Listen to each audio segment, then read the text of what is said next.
Hey guys, it's Joey. Apologies about the light. I am ascending into light. Basically, no matter where I sit in the room today, it is misbehaving itself, so yes. Right, so this is going to be the first in the Celtic Calling series, and I am doing the Celtic Calling series to discuss and share information, as well as some of my experiences, if I have had any, during the week with particular members of the Celtic pantheon. I decided to do this primarily for expanding my own understanding of the Celtic pantheon, which I think is important when you follow a Celtic goddess such as the Morrigan, and touching the energies of different goddesses and within her pantheon, her family, you know, if she permits it, and if not, just learning about their relationship if they have one, and how everything comes into sort of interconnectivity, everything sort of weaves together in the great tapestry that I've talked about before. I don't think it takes away from my relationship with the Morrigan at all, and in the first instance, which is Brigid, it's actually incredibly connected. It's odd and beautiful, and I'm gonna tell you how I'm gonna go through these. So originally I was gonna do a couple of videos about the gods and goddesses and talk about sort of information in the first one, ow, and smack my head, and then talk about my experiences. But I think we'll just put it all into one video. So I looked into information on Brigid because she'd been appearing in little ways in my life anyway, leading it to Imbolg. And Ika will be after me. It's just habit. It's just habit. Me. Right, so she'd showed up in a couple of ways. I'd noted about the arrows of Rowan, which are connected with her in my Rowan or Loose Ogum videos. And she'd appeared in the previous one as well, and her energies were starting to sort of show up a little bit, and I actually read about a meditation that Stephanie Woodfield did, and I thought, you know, if she can, then I don't need to feel funny about this. I'll explore it and see what happens. And if the Morrigan says, you know, behave yourself, then Morrigan. So, and you know, it doesn't at all make me question my devotion, and nothing would. She's my mother, I'm hers. It's just exploring knowledge and energies and better understanding things from a whole perspective, and I feel good about that. So we're going to go through some information as well, and I will probably compare and contrast the whole way through to the Morrigan, because, you know, the Morrigan is my goddess. Okay, so some of this information, well, more or less all of this information, apart from what I expand upon, you can find yourself online if you so wish. And I'm not suggesting that you don't read and research around certain gods and goddesses for yourself, because it's a worthwhile intellectual pursuit and exercise. So perhaps one of the most complex and contradictory goddesses of the Celtic pantheon, Brigid can be seen as the most powerful religious figure in all Irish history, because she has succeeded in travelling intact through generations, fulfilling different roles in different times. She continues to be known by many names: Bride, Bridie, Brigid, Brigid, Brigida, Brigantia. There are also many variations on the pronunciation, all of them correct. So says this information from druidry.org. She is the traditional patroness of healing, poetry and smithcraft, all of which are practical and inspire wisdom. She's a solar deity and her attributes are light, inspiration and all skills associated with fire. Although she might not be identified with the physical sun, she is the benefactress of inner healing and vital energy. Also known as the Mistress of the Mantle, she represents the sister or virgin aspect of the great goddess. We'll stop there a second and talk a little bit about that. Okay, so as a solar goddess, this is something which I don't know that I've ever felt a solar energy from the Morrigan particularly. I think maybe Maka has the closest energy to that, being quite fiery, but I tend to think of her because she's a dark goddess, if you like. I hate the term, I think it's a nonsense term, but still. She tends to feel stronger with lunar energies.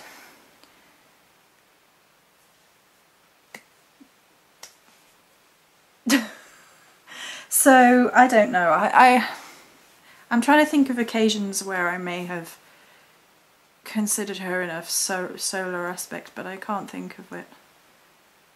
And we tend to make these sort of masculine connections anyway to solar energy, which is wrong, you know. I mean, it's wrong in some ways, you know. The moon is only female, the sun is only male. It's too strict in its ideas, and it's clearly wrong because Brigid is one of the oldest primal. She's very primal goddessy in the same way the Morrigan is, and if she has transpired through time and she's a solar goddess, obviously solar isn't all about masculinity.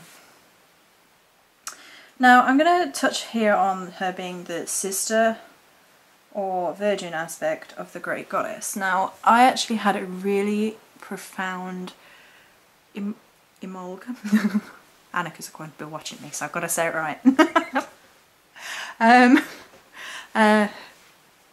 Ritual, and it was one of the most profound rituals I've ever had, and I felt warm, hot energy right from the get-go, and I had very clear visualizations of both the Morrigan and Brigid talking to one another like they were family and talking about me, and I was like, hi. And what actually transpired is that Brigid said to me, you know, you can call on me when you're low if you need me, because she sort of told the Morrigan, I think you might be a bit hard on her sometimes, and the Morrigan sort of went, I'm only hard on people who can bear it and rise from it, right, Joe? And I was like, yes, mother. And she was like, you can still call on me whenever you need to. And the Morrigan was like, she's my daughter, and Brigid went, she's my sister. And Morrigan was like, all right. In sort of simplified terminology, right? That's what happened. And it was insane. It was incredible and insane, and it blew me away yesterday. I was like, oh my goodness. It actually wore me out. It wore me out to the point where I fell asleep pretty much after the ritual. It's a good job I'd actually managed to like snuff out all the candles before I was like thunk. Oh dear. But so from the sister aspect, that definitely came into my ritual last night. And obviously the fires of inspiration, as demonstrated in poetry, and the fires of the home and forge are seen as identical in Celtic symbolism. There is no separation between the inner and outer worlds. The tenacity with... right, that's another point, so let's go back to that. So fires of inspiration as demonstrated in poetry and the home and the forge are all interconnected. That is some weird light going on. I don't know.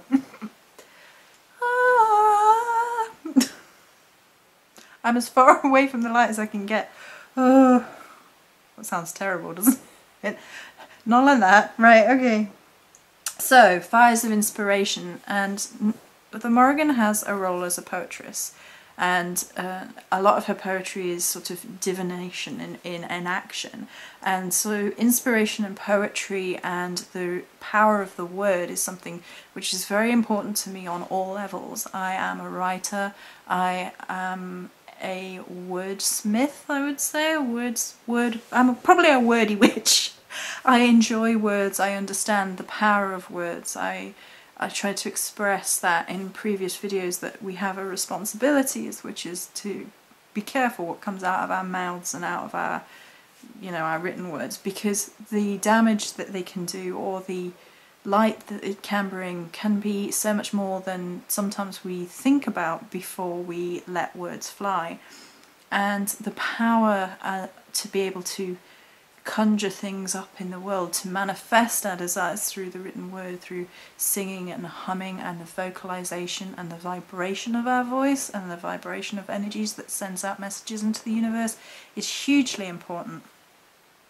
And I'm quite a fire witch as well. I enjoy working with the element of fire. Excuse me, I'm going to grab a bottle of water. I will be right back. Ta-da! Right back with water and bran, right, and a crystal. So we're talking about being a fire witch and the fires of inspiration. So I enjoy working with the element of fire. I always have. I found it very natural. I love candles and candle magic and making those things, and creating candles on Imbolc was the most natural. Imbolc, the most natural thing in the world. And the interconnectivity between Brigid there and Morrigan in their poetry function, the power of the word, it speaks volumes to me personally. I mean, how do you even...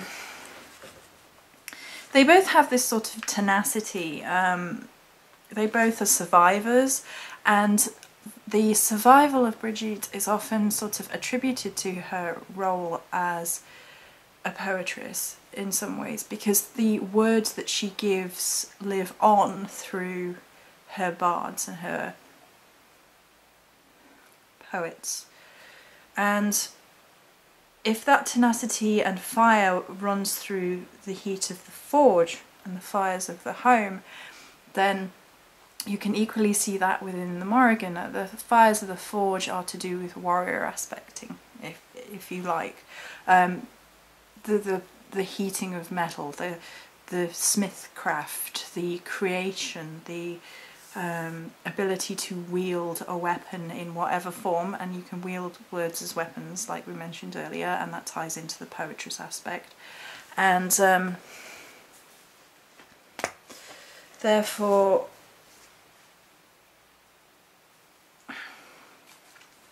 the interconnectivity, the survival, the ability to transcend through time is really important to both of these goddesses. And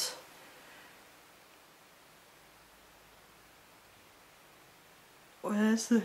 Excuse me a second. Here's a thing. It's widely believed that those poets who have gone before inhabit the realms between worlds, overlapping into ours, so that the old songs and stories will be heard and repeated. Thus does Brigid fill the function of providing a continuity by inspiring and encouraging us as the human race. And it talks about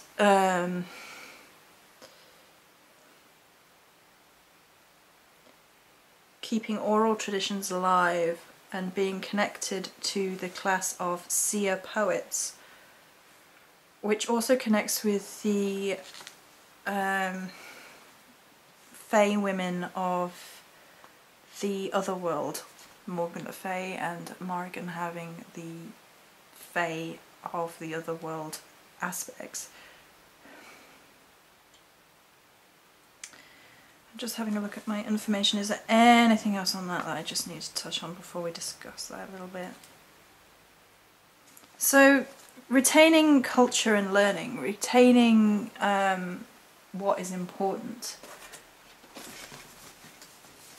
retaining the balance between our world and the other world. These seer poets being important with the spoken word, being interconnected between this world and the next. Well, if Morrigan is a guardian and a lady who likes to travel between death and life and rebirth, primal goddess energy, they both really are in that sense. The role of the smith in any tribe was seen as a sacred trust and was associated with magical power, since it involved mastering the primal element of fire, moulding the metal from earth through skill, knowledge and strength. And I've talked about the smith thing being connected to the warrior aspect, but it being connected to the goddesses of magic and transformation as well. So both these goddesses have a fire and transformation aspect.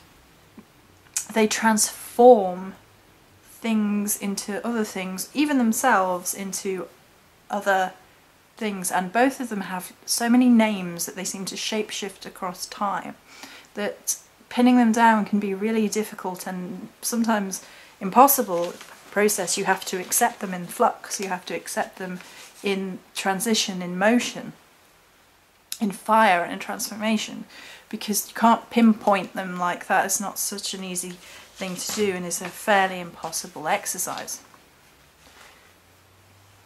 So, Brigid is also a goddess of physicians and healing, divination and prophecy, all of which realms also belong to the Morrigan. One of the most ancient names of Brigid is, let's see if we can say this, Brighid, correct me, I should have looked that up, I thought I wrote that down.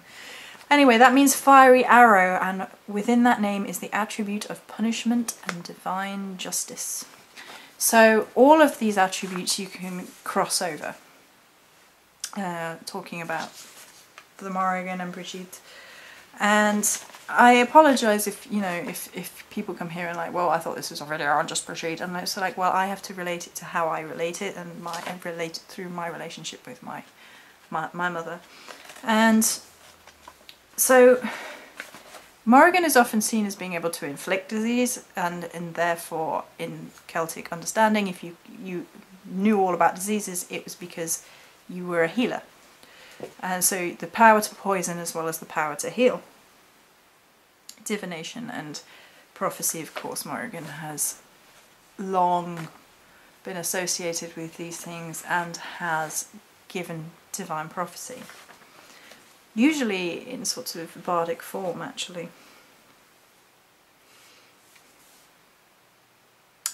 In modern Britain today, Brigid is known as the warrior maiden Brigantia, and venerated not only as justice and authority, but is also as the personification of the realm as seen on the coin. I don't think I have a coin with that on. I shall go look. Nope. I thought I had checked all my coins, they're mostly lions and other things, but they don't have one of the lady. She has a helmet on and has a spear, I believe.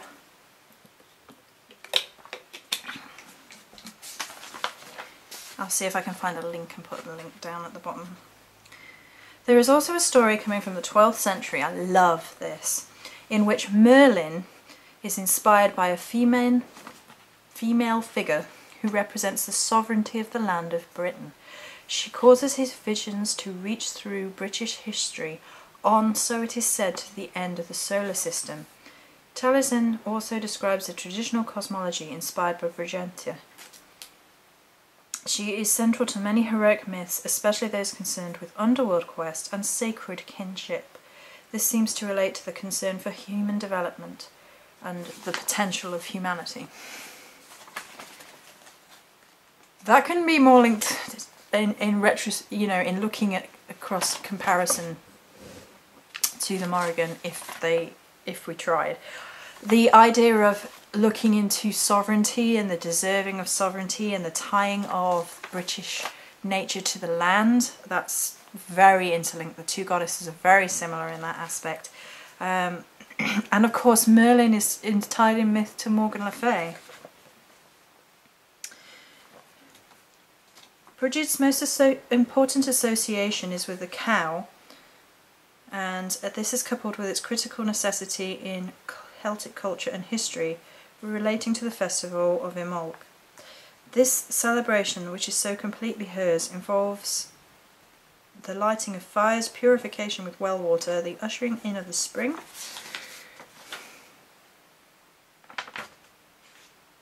and so on.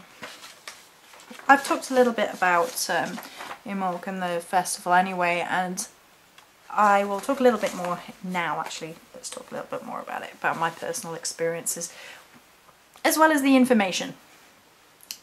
So, first and foremost, I was thinking about this, and over the period of time that I've been celebrating the Wheel of the Year, Imbolc has been one of those really interesting times of year for me that has always been quite special, and I've always felt a bit of a loss with it. It's one of the only rituals I've actually engaged in group ritual with. It was beautiful, but I couldn't stay in that location, so I couldn't do any more, which upset me at the time, but it was still a beautiful experience. It's one of the times of year which I always need the festival for that purification, that releasing of self. January is a horrific month for me for a lot of reasons, and so that purification, that healing, that releasing energy from Imbolc is needed every single year, and it always makes me feel 100% better after the ritual has completed.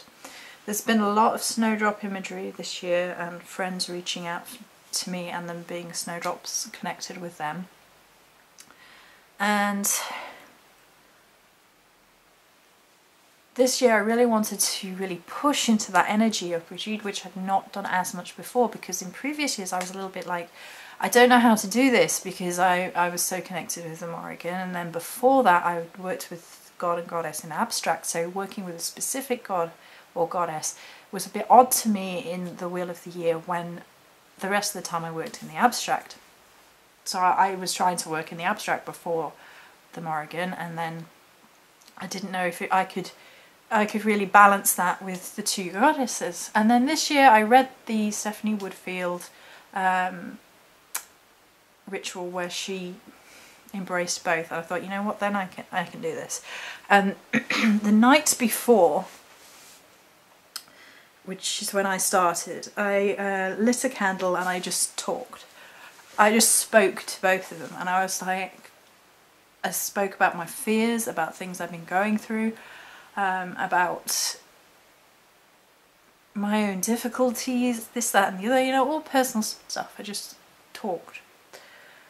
And I had a very strong visualization of being in a circle of snowdrops and crow feathers being around the outside, and it was slightly raining against me. But it was a sort of cool, healing rain. It was beautiful. And then, obviously then I went into my Imbolc yesterday, and my ritual was beautiful. Beautiful. It was really, really strong, and they just embraced each other as family, and there we go. So I'll read a little bit more. To fully grasp the significance of Imbolc, it is necessary to understand the life and death struggle represented by winter in any agrarian society. In a world lit only by fire, the snow, cold and ice of the season literally holds you in its grip, only relaxed with the arrival of spring. Although the equinox does not arrive until later, and spring is celebrated with Ostara and then later at Beltane, Imbolc is the harbinger, the indicator that better times are coming. Now for me, it couldn't be more accurate, because January is such a difficult time for me. Therefore I sort of feel that in a different weird way I do kind of tap into that sort of Imbolc being a harbinger of better times for me. Yeah, so I definitely tap into that. One of the most burning questions for the Celts would be with the pregnant cows and ewes, since their milk is used for drink, cheese, curds, and might mean the difference between life and death.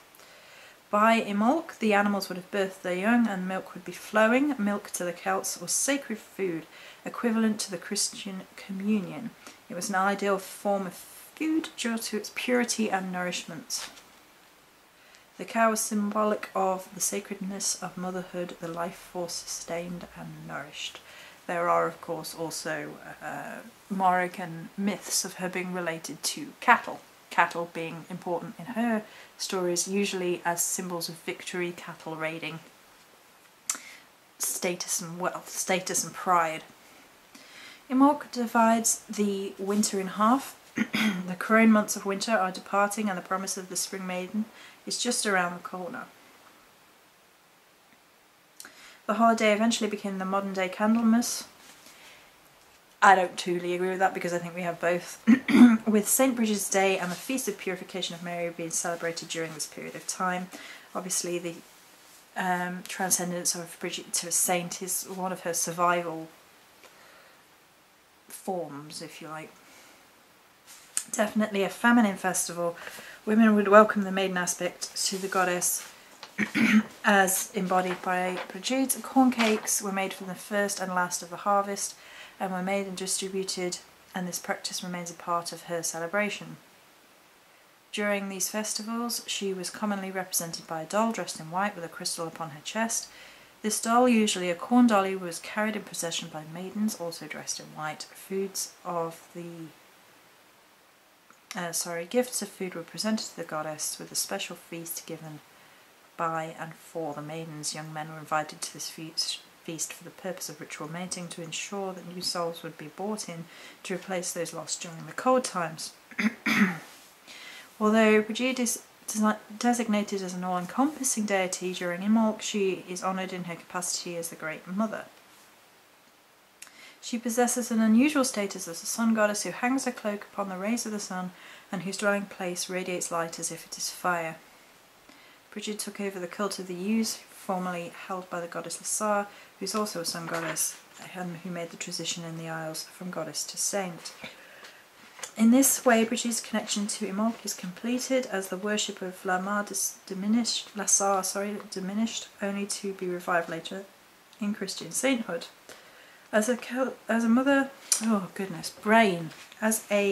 goddess, Brigid united the Celts who were spread throughout the Western Europe and the Isles. She was the only one feature on which they agreed, no matter how disparate they were in location or tradition. Basically, even if they warred, they agreed about Brigid.